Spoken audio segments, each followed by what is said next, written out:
പാകിസ്ഥാൻ ഭീകര രാജ്യമാണ്, ഭീകരരെ സപ്പോർട്ട് ചെയ്യുന്നവരാണ്, എല്ലാ ഭീകര പ്രവർത്തനത്തിന്റെയും പിന്നിൽ പിന്നെ പാകിസ്ഥാനാണ് എന്നൊക്കെ ഇന്ത്യ സുശക്തം ചൂണ്ടിക്കാണിക്കുന്നു. അവർക്കെതിരെ ശക്തമായിട്ട് നിലകൊള്ളുന്നു. അതേ അവസരത്തിലാണ് അമേരിക്കയുടെ മിലിറ്ററിയിലെ ഒരു മേധാവി, ഒരു ജനറൽ പറയുന്നത് പാകിസ്ഥാൻ ഭീകരർക്കെതിരാണ്, അമേരിക്കയുമായിട്ട് ഉറ്റബന്ധമാണ്, അവര് നല്ല ബന്ധങ്ങളാണ് എന്ന്. എന്തോ നമ്മൾ വിശ്വസിക്കേണ്ടത്? അപ്പൊ ഈ നമ്മുടെയൊക്കെ വിചാരം, നമ്മുടെ സാധാരണക്കാരുടെ വിചാരം ഈ പാകിസ്ഥാനും ചൈനയുമായിട്ട് വലിയ ഭയങ്കര ബന്ധമാണ്, അവർ തമ്മിൽ പിന്നെ അടയും ചക്കരയും പോലെയാണെന്നാണ് നമ്മളൊക്കെ കരുതുന്നത്. അമേരിക്കയായിട്ട് അത്ര ബന്ധമില്ല. പണ്ടുണ്ടായിരുന്നു. പണ്ട് ഈ പിന്നെ 1971 യുദ്ധത്തിന്റെ കാലത്തൊക്കെ ഇവിടുന്ന് നിക്സൺ കപ്പൽ പടയൊക്കെ അങ്ങോട്ട് അയച്ചതാണ്. പക്ഷെ ഒന്നും നടന്നില്ല. ഇന്ദിരാഗാന്ധിയുടെ ശക്തമായ നേതൃത്വം ഉണ്ടായിരുന്നു. അപ്പൊ അന്ന് മുതലേ പാകിസ്ഥാനെ സപ്പോർട്ട് ചെയ്തുകൊണ്ടാണ് പിന്നെ അമേരിക്ക ഇരുന്നത്. പിന്നെ അതങ്ങ് തീർന്നു പോയി എന്നുള്ള രീതിയിലാണ് നമ്മൾ കണക്കാക്കിയിരുന്നത്. അപ്പം അമേരിക്ക കൈവിട്ടപ്പോഴത്തേക്ക് അവർ പിന്നെ ചൈനയുടെ ശിങ്കിടികളായി മാറി എന്നും ആണ് നമ്മൾ പൊതുവെ കരുതിക്കൊണ്ടിരുന്നത്. എന്നാൽ ഇതൊന്നും നമ്മളീ കാണുന്നത് പോലെയല്ല. ഈ പുറമേ ആർമി തമ്മിലുള്ള ബന്ധങ്ങൾ നമ്മൾ വിചാരിക്കുന്ന പോലെയല്ല. അതാണ് പ്രധാനപ്പെട്ട കാര്യവും.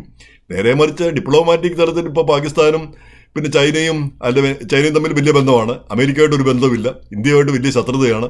ഇങ്ങനെയൊക്കെയാണ് നമ്മുടെ ധാരണ. പക്ഷേ ഇതിൻ്റെ എല്ലാം അന്തർധാരകൾ, നമ്മളറിയാത്ത അന്തർധാരകൾ ഉണ്ടെന്നുള്ളതാണ് ഇപ്പം അതിശയമായിട്ട് തോന്നുന്നത്. അപ്പം അതിന് പിന്നെ ഇപ്പം ചില നയതന്ത്ര വിദഗ്ധർ പറയുന്നത് ഈ പാകിസ്ഥാന്റെ മിലിറ്ററിയും അമേരിക്കയുടെ മിലിറ്ററിയും തമ്മിൽ വലിയ ബന്ധങ്ങൾ വളരെ വർഷങ്ങളായിട്ടുള്ളതാണ്. പിന്നെ ഇന്ത്യയുടെ മിലിറ്ററിയുമായിട്ട് ആ ബന്ധമില്ല. നേരെ മറിച്ച് പാകിസ്ഥാനും അമേരിക്കയും തമ്മിൽ നയതന്ത്ര തലത്തിൽ അത്ര വലിയൊരു ബന്ധമോ അല്ലെങ്കിൽ പിന്നെ പാകിസ്ഥാനെ പൊക്കി പറയുന്ന ഒരു അവസ്ഥയൊന്നും അമേരിക്ക കാണിക്കാറുമില്ല. പക്ഷേ ഈ ബന്ധങ്ങൾ നമ്മൾ അറിയാത്ത രീതിയിൽ ബന്ധങ്ങൾ തുടർന്നുകൊണ്ടിരിക്കുന്നു. അപ്പൊ അതൊക്കെ ഇന്ത്യക്കൊരു ഭീഷണി തന്നെയാണ്.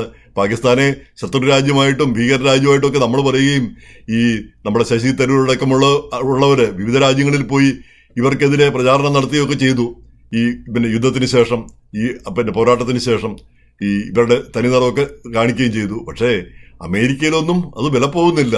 നമ്മൾ വിചാരിക്കുന്ന പോലെയല്ല. ഓരോരുത്തരുടെയും താല്പര്യങ്ങൾ, ഓരോ രാജ്യത്തിന്റെയും താല്പര്യങ്ങൾ വ്യത്യസ്തമാണ്. അവര് രഹസ്യമായിട്ട് ആ കാര്യങ്ങളെല്ലാം ചെയ്തുകൊണ്ടിരിക്കും. അതാണ് ഈ അതിശയമായിട്ട് തോന്നുന്നത്.